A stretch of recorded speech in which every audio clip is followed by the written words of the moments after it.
মিঠুন চক্রবর্তী একজন শুধু অভিনেতাই নন, তিনি একজন মানবিক সমাজসেবী।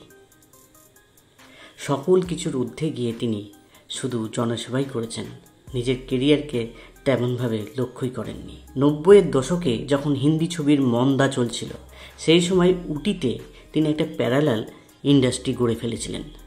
সেখানে অল্প বাজেটের মধ্যে বহু সিনেমা হতো, যেগুলো বাণিজ্যিকভাবে সফল হয়েছিল। নিন্দুকেরা এইসব সিনেমা নিয়ে বহু কটূক্তি করেছে।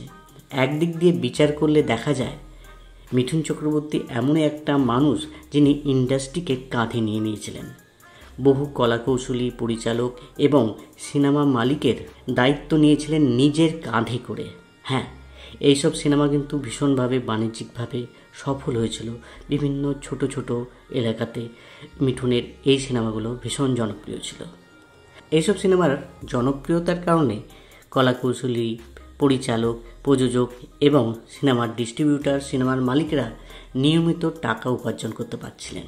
ইন্টালেকচুয়াল যেসব দর্শকরা আছে তারা এই সিনেমাকে একদমই খারাপ লিস্টে ফেলে দেয়, কিন্তু অন্য দিক দিয়ে বিচার করলে এইসব সিনেমাগুলোই ভীষণভাবে বহু মানুষের মুখের হাসি ফুটিয়েছিল, বহু পরিবারের মুখের হাসি ফুটিয়েছিল।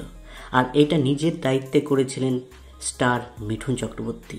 ওনার কাঁধে ভর করেই এইসব সিনেমাগুলো কিন্তু ভীষণভাবে জনপ্রিয় ছিল।